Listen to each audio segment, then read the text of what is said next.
the Jimmy Doane Show. No, it is. Okay, this is Sunday. This is our sacrilegious program where we rag. We should be in church. Yeah, right. Well, we can rag on maybe some Muslim people and see if we can get killed.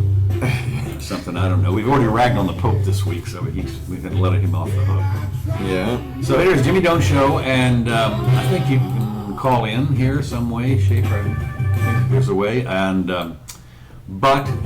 Once again, we have a couple things to talk about. Actually, there's quite a few. What we won't do is we're not going to bother with the T word.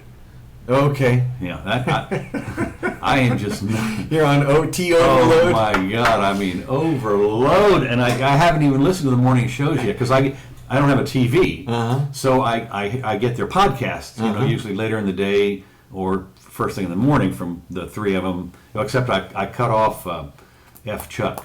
Because he's so biased, I just can't stand it anymore. So what does he, Meet the Press or something? Yeah, I think so. So I've cut him off. I can handle. Stephanopoulos?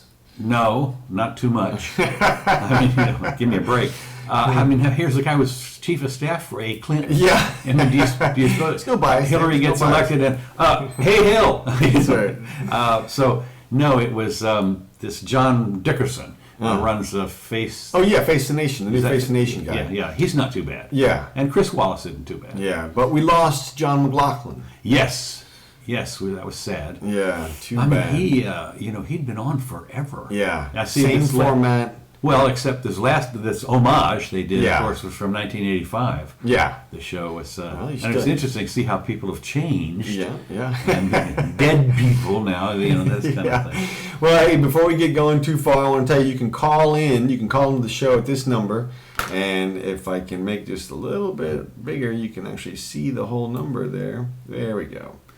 And, was our Skype working? Yes, and you can Skype in as well, as you can see here, to my name as soon as I expand this a little bit more. And right here, if you're really brave. And so, troll us, chicken. And free advice in case you have lawyer questions. That's right. So, Jimmy, I noticed you're in Paris, France. Yes. Eh bien, comment ça va? Je suis ici à Paris. And, well, we've got a nice, clear international connection here. Beautiful international connection, right? That's right. It's amazing how fast this goes. Yeah. It's not like the old days where it was a fax machine, So anyway, but I do have a couple of local things to talk about. Not so much international. It's gotten to the point where Erdogan has buddied up to Putin. And that's and the United States is doing the you shouldn't do that kind of stuff. And I mean, they just. Anything that happens overseas, I mean anything. The big news, of course, let me just digress for a second before, is that burned up kid. Yeah.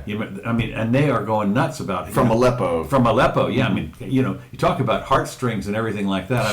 I mean, what do you expect? Yeah. And so, everybody's rushing around to see. You mean kids are dying in the war? Yeah. Can you imagine? I mean, that's your commodity. They got him all fixed up. I mean, you look at him and you think, now, is the war really? I mean, is it really worth it when you're killing your own kids? 250,000 people dead, at least, at this point. Really? Yeah.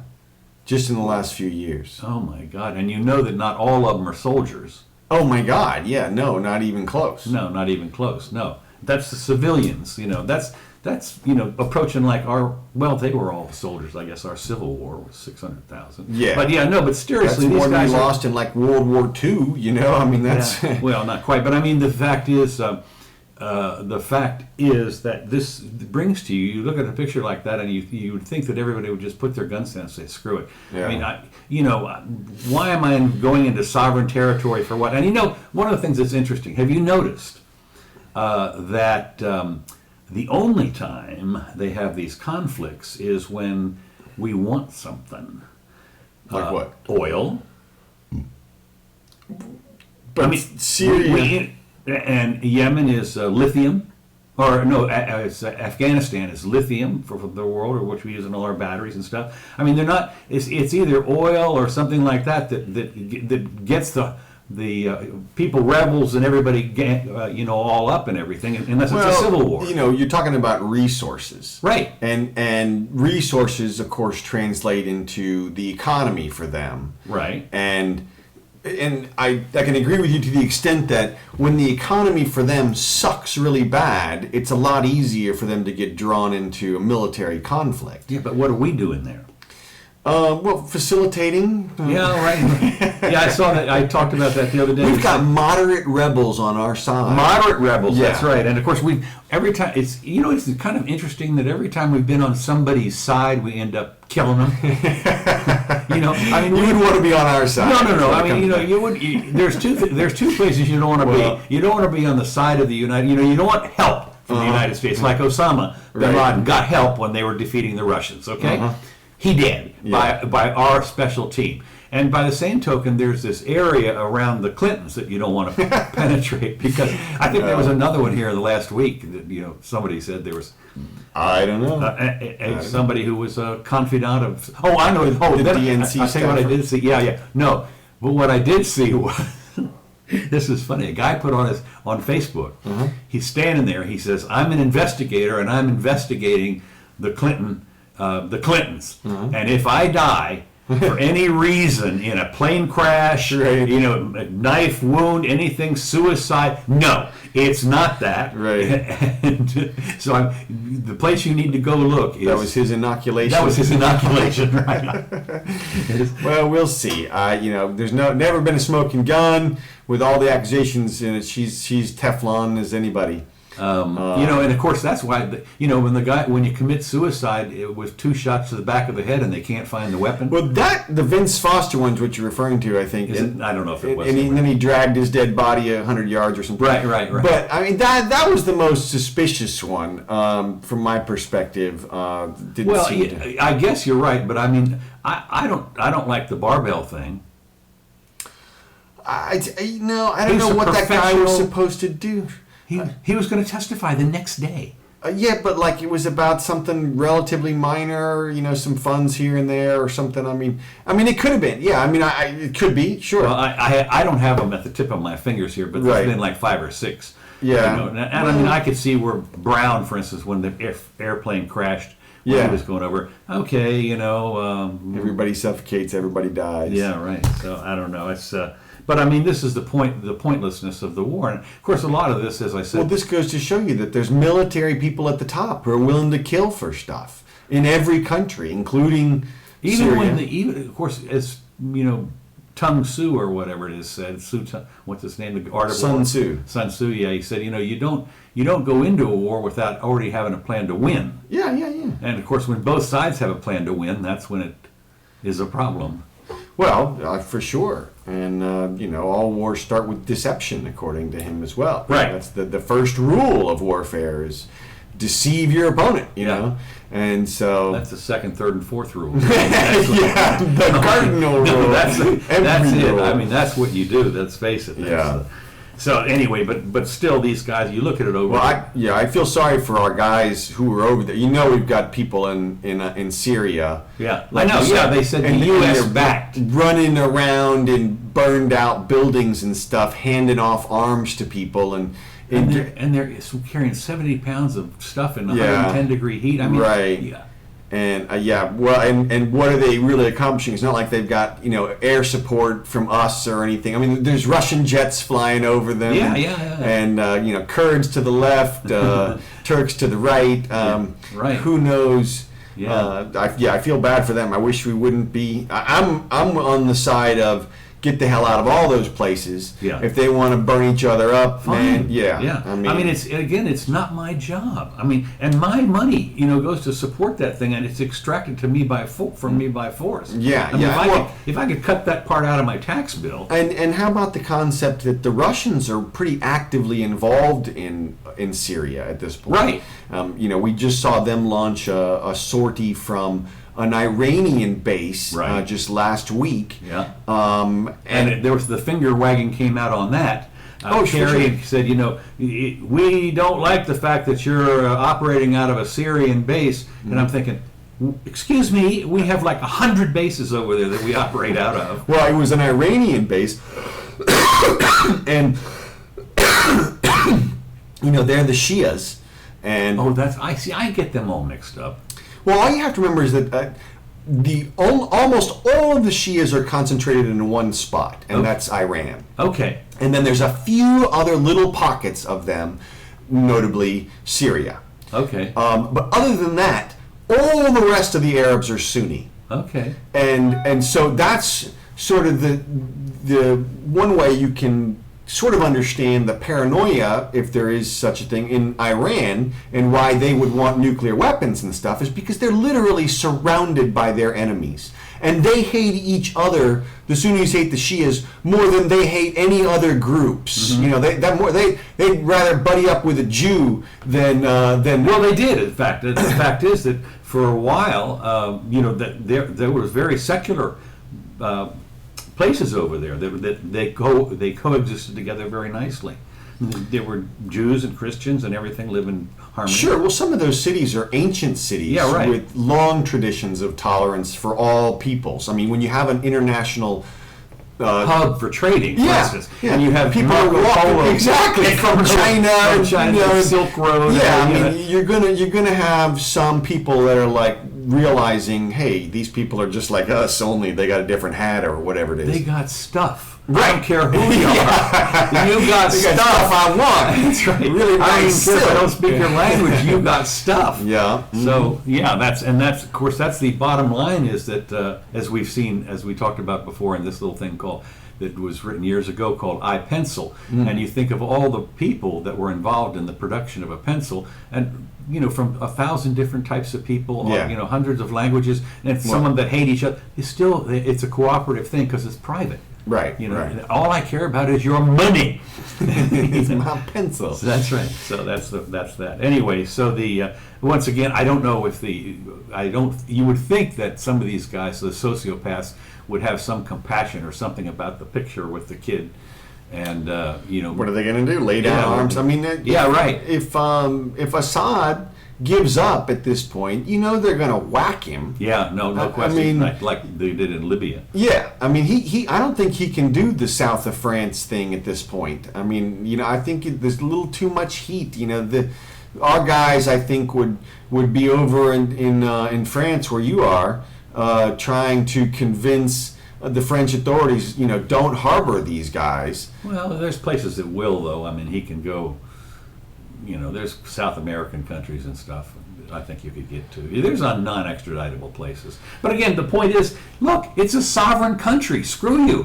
What are you doing? What is the one boot on the ground that has an American flag on the side doing? Weapons of mass destruction. Yeah. No, I don't think so. I mean, the fact is, it's a civil. It was an Erdogan thing. It was rebels. The fact is that it doesn't threaten us. No, not at all. And that's the threshold. Of course, it does now because of all the hundreds of thousands that are migrating up and taking over Europe and well, if there's that's certainly the biggest impact, but that doesn't threaten us yet. Still, that still isn't. I mean, they can millions. We could absorb millions into the Europe and United States and other countries. Well, we'd have to do it right, and that, as I've always said, of course now.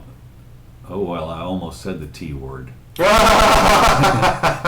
I'm backing off of that. Okay, I'm backing off. That's right. So you're a little bit anti-migrant, right? Well, it's not that. I just think that if you subsidize a culture that is totally different from the Greco-Roman, Western European culture, right. inside yours, I mean, there's bound to be conflicts. I mean, they had, when they start using Sharia law or something, I'm sorry, not in my country. Right. Well, and I don't think they've done it over here, but there have been some incidents. Well, some groups have sued because they didn't get their schooling. Their school. Let them sue. That's I know. But my point is, if you come here, you don't get any stuff. You get a job and everything, and it's in English. Well, we solved the immigration problem a while ago on the Jimmy Doane Show.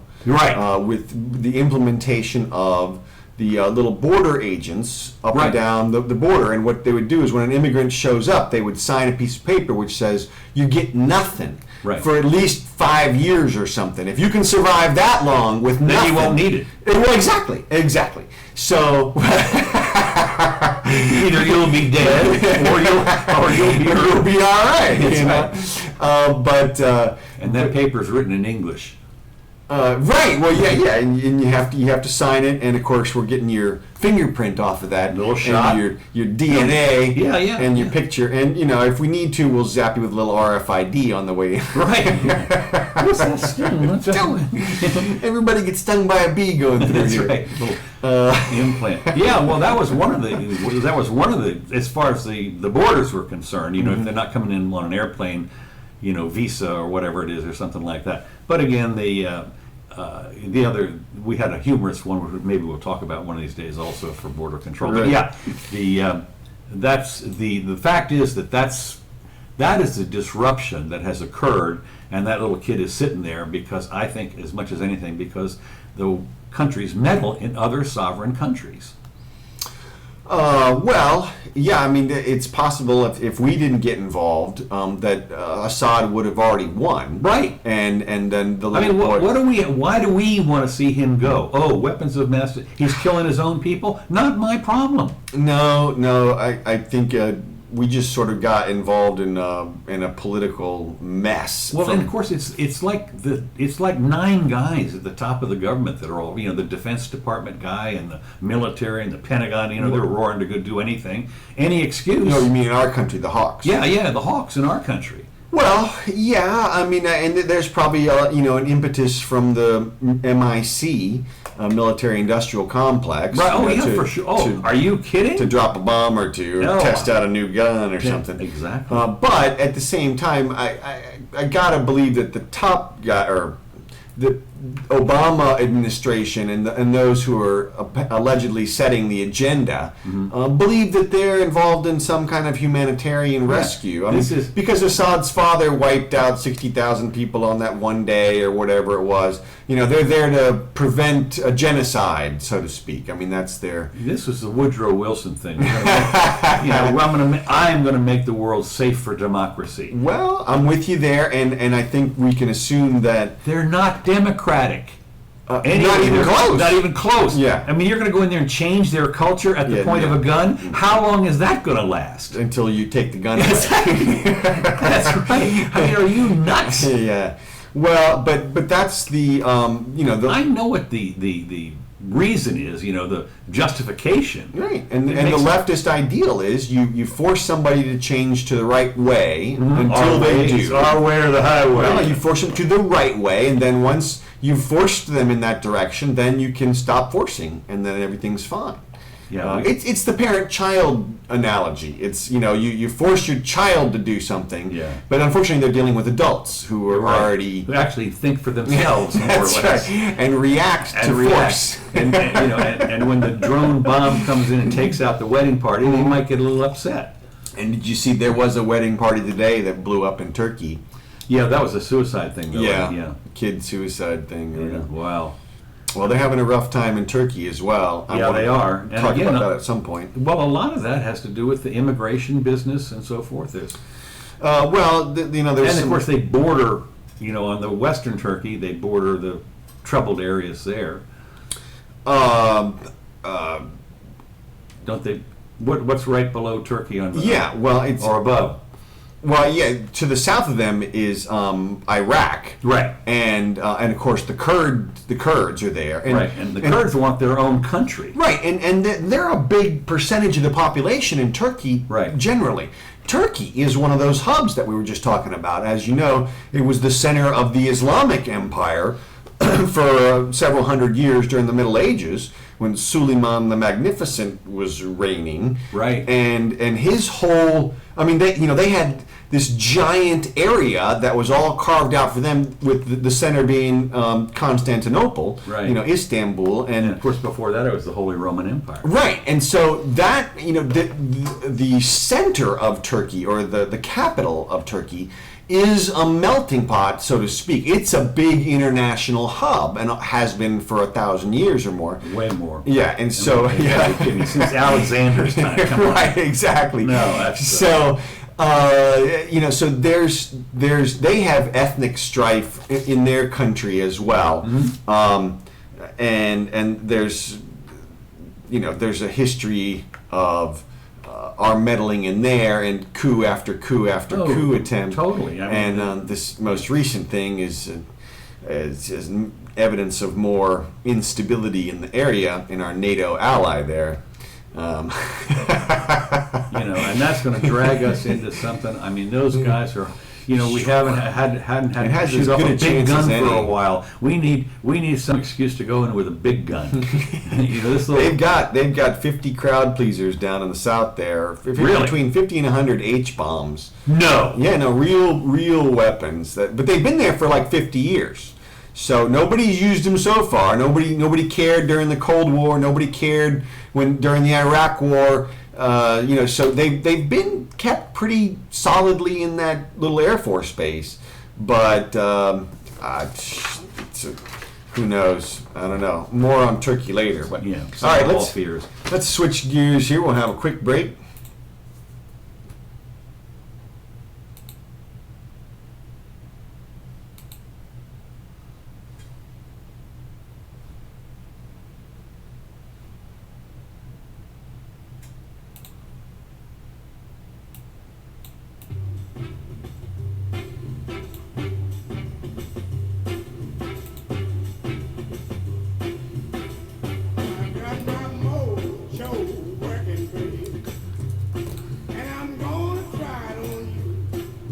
What happened? Oh, yeah. We're good, and we're back. Okay. Okay, there was a little note here from, I noticed the headline is, "A Hillary Clinton loss would hobble gun reform," says a Connecticut senator. Well, sure it would. And because the Connecticut senator, now this is this is the kind of stuff that's interesting. Safety reform is what it should be. Yeah, well, maybe. I mean, but anytime you do a reform, that the fist is tightening a little more. I got to get that clip from Princess Leia. Well, the question is, who is she going to use to tighten the gun control? Certainly people with guns. Right. Yeah, no question. And of course, this is one of the things I always said, when they want to get rid of guns, well, then the cops don't have to have any. Well, right. So, I've always said, if they get rid of theirs, I'll get rid of mine. Yeah, except for hunting or shooting or something. Anyway, Connecticut Senator Chris Murphy does not shy away from the fact that guns are on the national ballot this November. He says if Donald Trump wins, it'll be a pretty dramatic setback, says Murphy, who has emerged as Democratic Party's most vocal champion on new gun regulation. And he goes, for Murphy, and of course here's what happens. For him, the fight is personal. Why? His district covers Newtown. Oh. Connecticut Senator Newtown. So suddenly, it is personally affecting him, and now he wants to put the entire, $300 million military budget for gun control or whatever it is, and and there's a bunch of the ones out, especially the Southern California libo crowd. They're screaming that nobody should have a gun, and I'm thinking, well, that you have to a little problem with the Second Amendment, but they've nibbled away at that baby, of course. Oh yeah. No, they can make it more and more difficult for the sellers and the manufacturers and things like that. There's a host of stuff that'll pass through legislatures at this point to they're limit. Desperate about the gun show loophole. Which provides 2% of guns that are used in killings or less, and it's. When you go to a gun show anyway, let me tell you this: you generally don't see the guys from the hood there.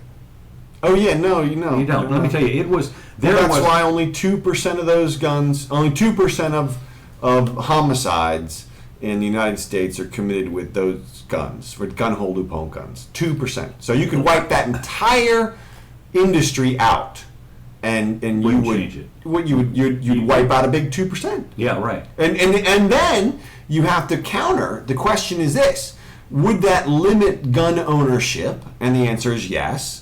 And do people know that? And the answer is yes. And do criminals know that? And the answer is yes. And so wouldn't that increase their incentive to do crimes, knowing that fewer people have guns? Right. And the answer is yes.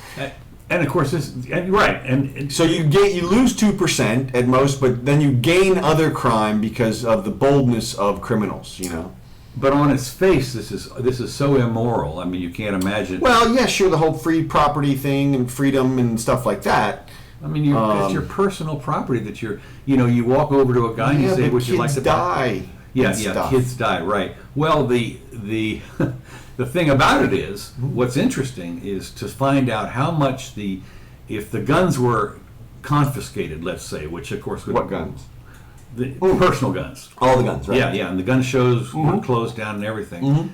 The question would be, would that prevent the gun violence? Because right now, of course, they can't. The simple fact is that the police and the sheriff and all those people prevent nothing. They come in after the fact. Yeah, I mean, for the most part. For the most part, I mean, there's a slight disincentive for the criminals knowing that the police are out there somewhere. That may be. But there's a bigger disincentive if they know that there's a gun in the place that they're going to. Right. And that's the biggest disincentive, according to when you ask the criminals. Right. And it makes perfect sense. And look, if you look at Orlando and Newtown and Fort Hood and Sandy Hook, they were all gun-free zones. Gun-free. The Virginia college campus, every one of those mass killings was a gun-free zone. Yeah. Having a gun-free zone is like a big billboard which says, no guns here, come on down. You're going to get away with whatever you want to do, whatever killing that you want in this area. You might get killed later, but you're going to make your mark. That's right. People will remember they have Jesse James, for instance. Right, That I will forever be in history. Yeah, no, the liberals I'm not going to say liberals, but the people who want to take your guns have big numbers problems in so many different areas. For example, perspective. Huh? You mean numbers perspective on what percentage of this, that, or the exactly. other. Exactly. Some guy, and this is what happened. You see this happen. Somebody kills two people, and all of a sudden, it's national news for a week. Right. Meanwhile, it's 5 people a day in Chicago. Right. And when they talk about which has, by the way, extremely strict gun control. Right. Yeah, you can't now. Everybody will say you can just go across the state line or whatever it is. Yeah. But it's still harder. It's still a thing. But the important part is stuff like you'll see efforts to ban assault rifles and large capacity magazines, which are used in a teeny tiny percentage of the annual killings. Mm-hmm. And it's not like you don't have a Glock or something that has 15 rounds in it. Well, right, but they would also ban that high capacity magazine because who needs you walk in with 2 Glocks and have 9 each. There you go. You're all good still, and that's a nothing burger in terms of the size. Yeah, I mean, really, it's you walk in with some 50 cal or something, people are going to notice. Yeah, but most of the crimes, 10,000 of the deaths are committed by handguns, right? Versus a few 275 or something by long guns. So then you could think, oh well, let's ban handguns or have it whatever fingerprint. I mean, there's a bunch of different ways that you could. They want the smart guns, yeah. Which of course were stupid because what happens if your buddy gets shot and you reach over to grab for his gun and click. Yeah, you can't fire it. Well, there's a million different things. I mean, I know my fingers don't work on those things a lot of times. Like when I go to open my phone, I have to swipe several different times. Well, if I'm doing that to open my gun lock so that I can shoot somebody... Well, you're an alien. Well, it happens. Well, there are other people who must have that same problem. Okay. I think it's a dryness of skin. DNA is different. Yeah, it doesn't show up. I'm a vampire. Yeah. But that's the kind of stuff that could easily happen when you have an extra gun lock or something like that. Extra safety, or what's so the bullets are in a different part of the house. Or whatever. I mean, and of course, it's not like the guy breaks into the house. You hear the glass tinkling, and of course, that's where the bullets are. Now the gun you can go get. Yeah, right. Yeah. But oh my God, you got to, or vice versa. There's a million things, and then there's I could go on and on. The good guy with the gun. They say myth. Everybody who wants gun control will say good guys with guns don't prevent killings, but then of course, what's a cop? I mean, to me, a cop is just a guy with a gun, a good guy with a gun. Yeah. I mean, so if But it's pretty rare good that for he them, prevents anything, though. That's the other thing. Well, I mean, he might get there during, they had, Right. for instance, down in Orlando, they got him before he killed any more people. right? Well, they left that situation, for a couple of hours before they Right. went back in, and yeah, obviously, if there was somebody inside with a gun, because it wasn't a gun-free zone and it is a concealed carry state, you could have had a good guy with a gun save the day and save some people. Right. And there's a video which we can post of a robbery attempt in Ocala, just about a half an hour south of here, where a couple of thugs come into internet gambling establishment a couple of years ago, and they start accosting people, and somebody gets up with his gun and just starts blasting them. And it's great. You see, the dudes freak out and haul ass. We're going to lose our sign here in a minute. This is great. And it's like an 80-year-old guy or something, or a 70-year-old guy starts blasting people. So, but yeah, the gun control effort is still alive and well. They're still making inroads on it, no matter what people Tears. say. It's always for the children. Well, sure. Now something has to be done. They've got to the point of where, how many times are we going to see this or that or the other thing? And, they always come back to things like hunting, or, I noticed that thing from Sweden that we got over the internet from Jimmy's sister. She sent out a thing that said, "What do you think of this?" And it was the recent article about Sweden, and somebody's effort to somebody's suggestion about what we could do here. Apparently, there's an extensive licensing procedure in Sweden. Mm-hmm. You have to go out with an official person and show them that you can shoot your gun straight and load it and stuff like Getting that. a car license, only worse. Yeah, way worse. But this is Sweden, and I'll tell you. Well, also what we try to point out to people is it's not hunting, it's not even burglary.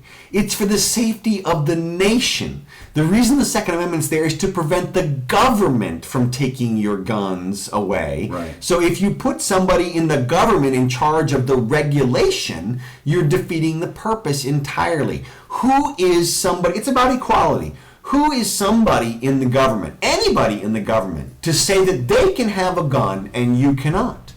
Who is somebody to say their buddy with a badge or with this insignia that we gave him? We gave this guy these bars, and that means he can have a tank. Right. And you can't because you don't have wings or whatever. What the hell are you talking about? I mean, if you can have it, I can have it. That's what. Think. Yeah. But they're special people.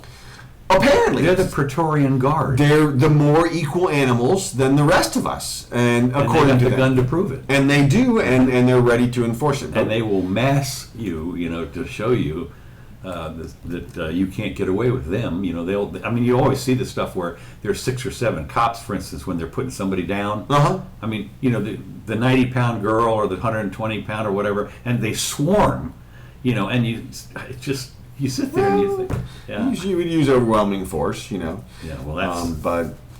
But anyway, that's our gun control.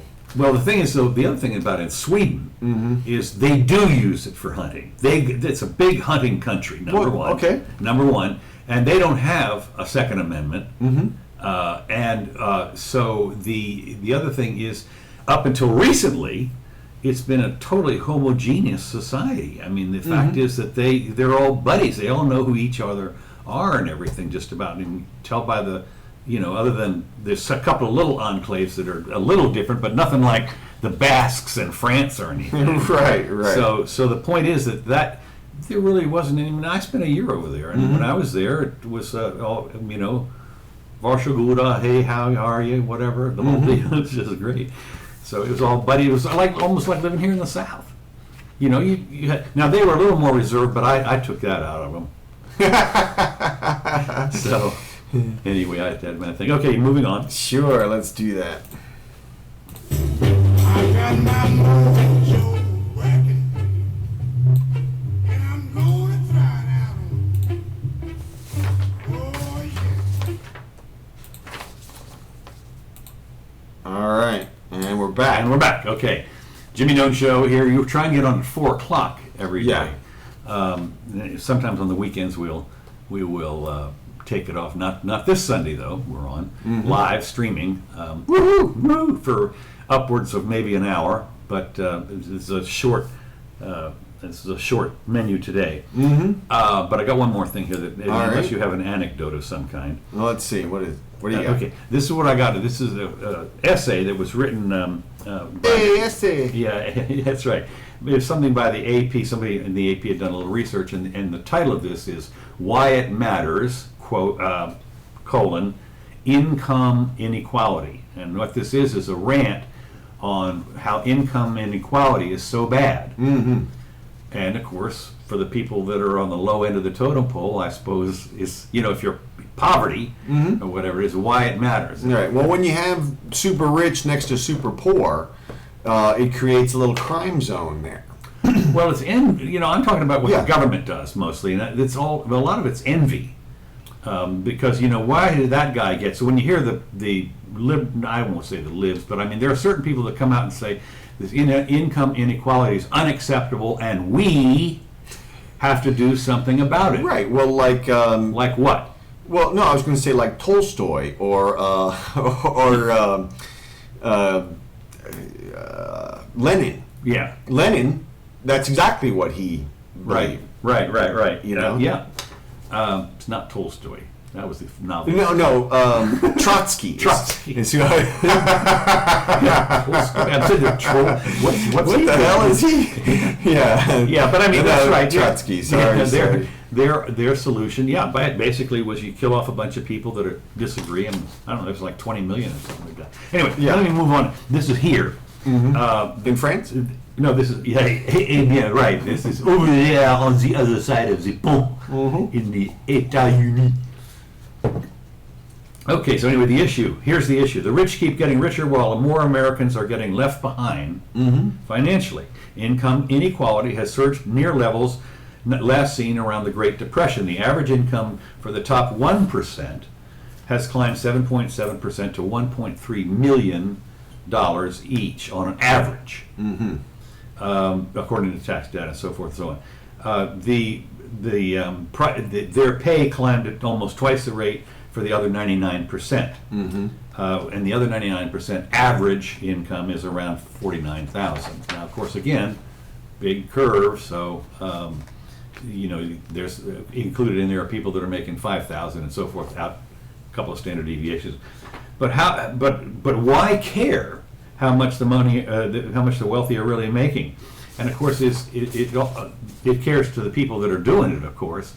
But the downturn, what this guy says is the inequality has widened substantially in the last 8 years. And it's a threat to society. Right? And this is a big deal for Obama, and how can this be, and so forth. But here's a couple of things that you need to know. It's interesting. It's that nasty capitalism stuff. Right? Well, yeah, I mean, we got to get rid of that, because one of the things that we did do was we've managed to keep the interest rates at zero for 8 years, and apparently there's no correlation there that would make people that were saving money have been living on their savings for the last 8 years, and now their savings are running out, and they are devolving into the poor class. The middle class is being decimated by the Federal Reserve Board. The Federal Reserve is the monster, is the villain in this whole scenario of the inequality. And let me continue here on a couple of things. Just to even this guy says it's thinning out the ranks of the middle class. Hillary Clinton has highlighted. So instead of growing from the middle out, we're shrinking from the middle That's in. right, and you're exactly right. You are getting to us. Now, what's interesting about this is, of course, it was 50 years ago. 50 years ago, we declared that the head honchos in Washington declared war on poverty. War. All right. Let's get down to business. We're going to eliminate. And at the time, the poverty rate was like 22%, and today is 22%. 50 years later, I mean, it's war. Success. And yes, success, right. I mean, when you go through the numbers, nothing has changed. War on drugs, worse. War on drugs. I mean, millions, if not, I mean, thousands, hundreds of thousands, if not millions of people have died, not from the overdoses so much as from lead poisoning. Yeah, right. And, and it's affected, most of South America and other places like this. The opium, opium harvest this last year, they told me was the finest, best one they ever had over in Turkey or wherever. Afghanistan, right. That's right, Opium Central. Yeah, and we got people dying over here from opiate overdoses like Prince and... right. That is not, I don't think that you have that many. You have some notables. Uh-huh. And of course, as Richard Pryor once said, is if you use cocaine, it just proves you have too much money. So anyway, he there's like an epidemic in a pandemic in Vermont. Vermont, yes. Apparently because of from my perspective, it almost seems like because the opium production is so good, people are getting different dose levels or something that they're not used to or something. Well, snow is snow. You know what I mean? It's all white. So I got confused. Yeah, right. No, but you're right. I mean, there is a problem. But again, the what happens, of course, is we've had this war on poverty war on drugs since the 70s, early 70s, when what's his name was the first drug czar. Mm-hmm. Thank you, Russia, for the name. So absolute, ruler, power of life and death. Bill Buckley was in there, or no, it was Bill Bennett. Bill Bennett, that's right. He was one of the first. He was the first czar. Yeah. So anyway, that was before your time, almost. Almost. So anyway, the deal is that the drug problem has certainly, and what these guys are going to do is they have a war on drugs, and so they're going to fix it. They're going to fix the war on. They're going to fix the drug problem. They're going to win it. They're going to win.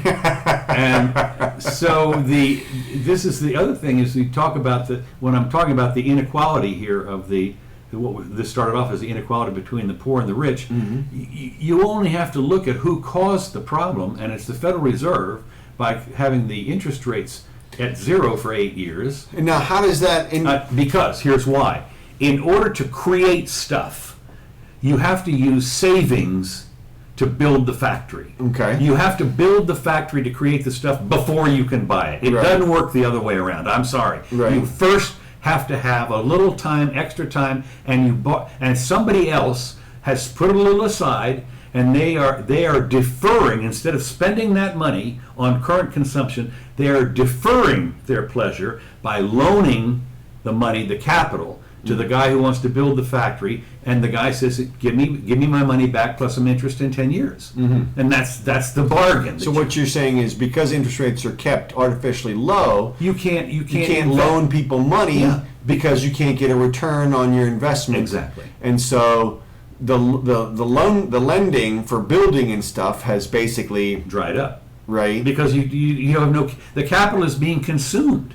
The fact is that the people go home now, and there's other reasons, it has to do with the Fed and inflation, but you go home now and just to live, you consume your entire salary. I mean, you don't have enough to put aside because prices keep going up. And, you sit there, medical costs, even, I mean, I know...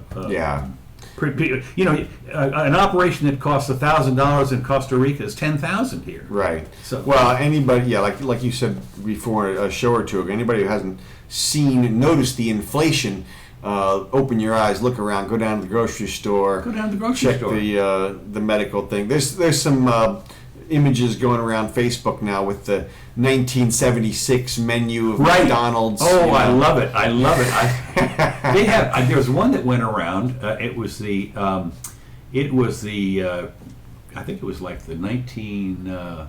Might be 30s or 40s menu from Maxine's. Which is that doesn't register. But when you show them the McDonald's from '76, I mean that was 40 years ago. Right. Not that long. The menu looks the same. It says Big Mac, quarter pounder, hamburger, fries, shake, that kind of stuff, and it's like 35 cents for your fries, $1.15 for your Big Mac. The other one you see, of course, is always the soda jerk. The soda thing where you go sit on the little round stools, and you'll see the menu up there, and you're going. Or another one those don't even look real to us. I know. When you see, and I remember somebody telling me, oh yeah, in the 30s I was working for 5 cents a day and loving it. Yeah. and it just doesn't even make sense. It doesn't even add up. You know, it's too. I had to pay to work, and I still made money. Yeah. No, not quite.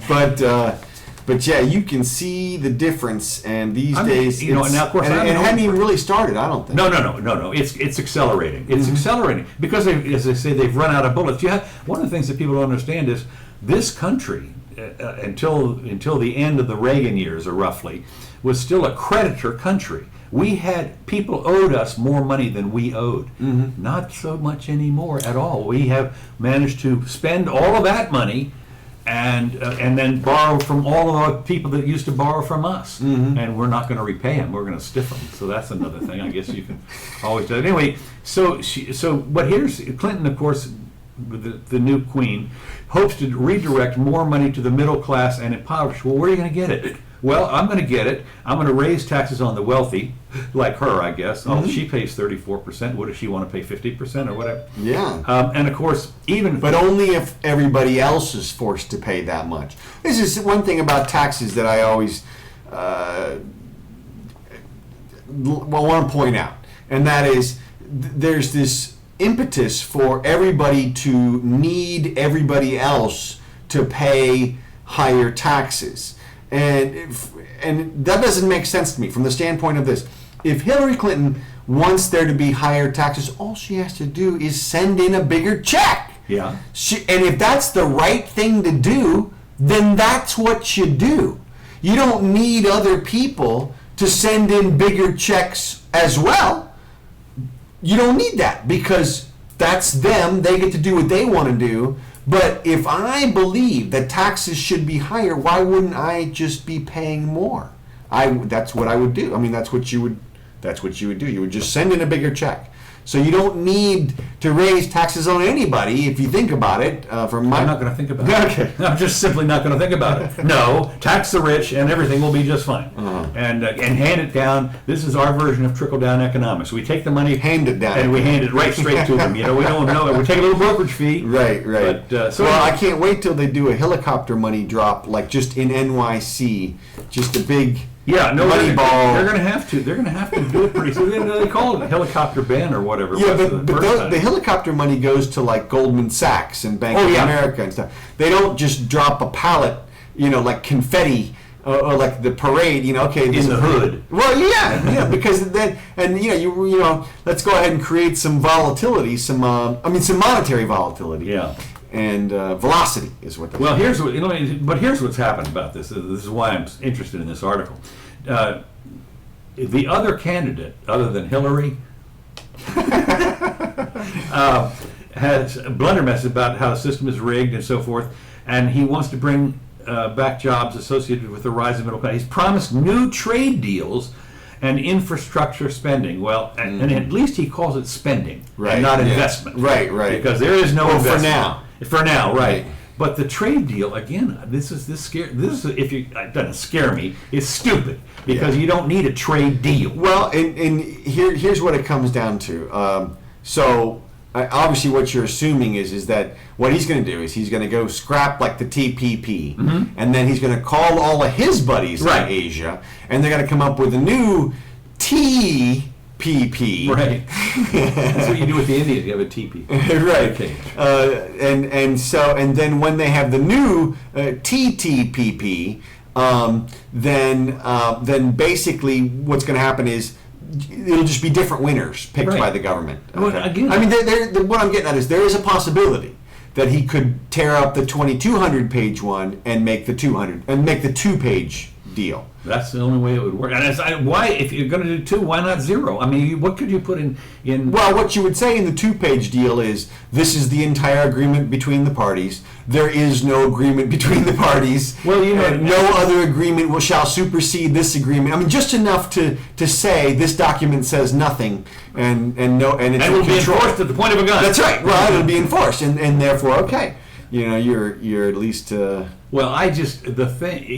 The problem is that's not going to happen. No, everybody is screaming. Well, we don't mind trade. It just has to be fair trade. Right. And I'm going like, That's your definition of fair trade. And of course, they accuse anybody that sells lower than what we do here in the States is dumping. Right. Well, fine. Gouging. Dump away. No, that's dumping. That's right.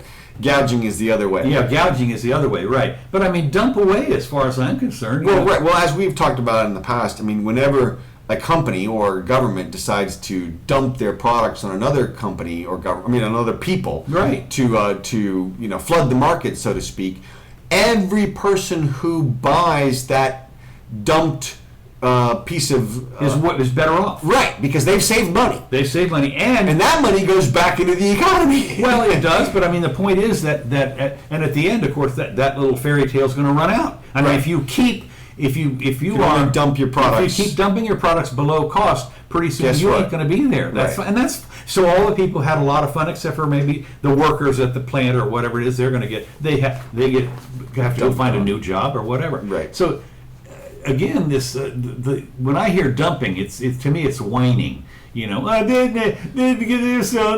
it's a euphemism. Look, it's a negatively connotated euphemism for what they're trying to argue, which is this is bad. Yeah, and so bad. It's dumping, gouging, and dumping. President Obama has called for rising inequality the defining challenge of our time. Sure. Yeah, this is it, buddy. This not the Middle East, nothing but the defining challenge. What happened to healthcare? No, that's not the defining challenge. No.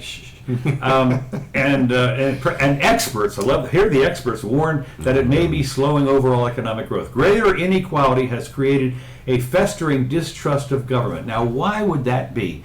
Because they're not doing enough to grab the money from the rich and where's my Obama phone? I mean, everybody has come to regard in this generation the federal government as the savior in chief. They're the provider in chief. They're the spender of last resort.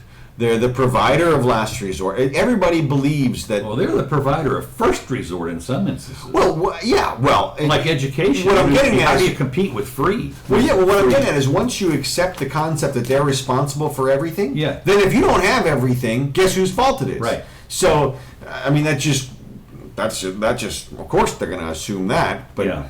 Well, again, and of course we've bred. I love the one list that you see going around the internet and says this is a complete list of everything that everybody owes you in life, and it's blank. Yeah, right.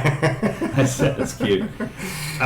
Anyway, so and then they talk about the obvious stuff. Social factors have amplified. Single-parent families are more likely to be poor than other families. Well, duh, and that is a government program. That is, Section 8 housing. That is the subsidized housing stuff. Well, sure. Well, if you're not married, then you qualify for all kinds of stuff. Benefits. I think the rule is what they've said is it's upwards of $33,000 of qualification stuff, and of course the penalty is, as if you go out and get a job, if you earn over a certain amount, some of those stuff go away more than you've compensated for. You have job. A disincentive to earn money. Yeah, well, obviously our charity system is broken and in shambles, and that's because it's become a non-charity system. That it's become forced, which is not charity. Right. If I rob you and give the money to my church, I haven't committed charity. Yeah. I've committed robbery. Right. And even though the church benefits and everybody,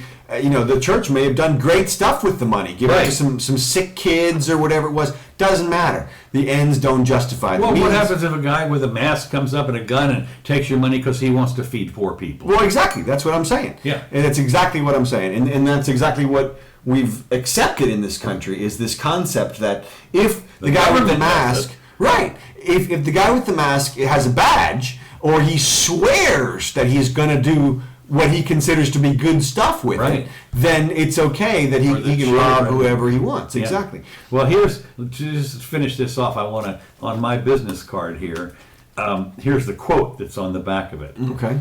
I cannot undertake to lay my finger on that article of the Constitution which granted a right to Congress of expending on objects of benevolence the money of their constituents. James Madison. Yeah, I was just going to say that's from the Federalist Papers or something. Yeah, something like that. Yeah, but I mean, that's it. I cannot find it. Yeah. I mean, no, it wouldn't have been from the Federalist Papers. No, yeah, that's right. It would have been after. It would have been after, yeah. And then that's a famous quote. And it's not there, except in the broadest interpretation of the elasticity clause which says that all necessary and proper laws necessary for carrying the foregoing powers into effect, that's the necessary and proper clause in the Constitution, which some very, and I'm going to have to use the word liberal scholars at this point,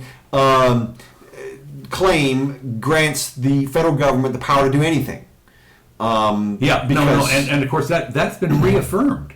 Well, recently, it's actually before Scalia bit the dust here, he came out and said, should the government pass an omnibus protection bill, which just says we are going to protect the citizens of the United States, and part of that is going to be, for example, their health, and therefore we're responsible for their health care dollars, and therefore they must follow certain protocols, such as daily exercise, eating certain foods, and registering here and there, and owning a dog or whatever it is. And you know they'll never expand. Yeah, right. And Scalia and the other conservative justices have said, according to our current jurisprudence, that omnibus bill would be upheld. Yeah. And all Congress has to do is make findings that it is in fact rational for them to do pass such a bill. Well, of course, and we can end up this just as the final thing here. As we've noted before, there's a book that came out called The Dirty Dozen, and that was Supreme Court where they had a brain fart or something. And they have eviscerated the Constitution. It's a good one. It's a good book. It's a great book, and of course the one we always love the most is Wickard v. Filburn. And that's and by dirty dozen, what they mean, of course, is the 12 worst cases that were upheld or overturned, ruled by the Supreme Court of the United States. Basically constitutional. Right. It was constitutional now to tell you what to do on your own property with your own stuff. Right. That was Wickard. Yeah, that was the one. I mean, and that was the Commerce Clause. So now everything, right, no matter what, is commerce. Is interstate commerce. Right. And if you really are a psycho, sick law person and you want to read something that traces the growth of that power straight from the beginning of our Constitution up through the Raich case, I wrote a giant memo about it, and it's online under my name at Amazon for like $1. Okay. And so it's basically like the Dirty Dozen cases, but a little bit more. You just sit there and you shake your head and you say, "This, I don't agree." Well, and my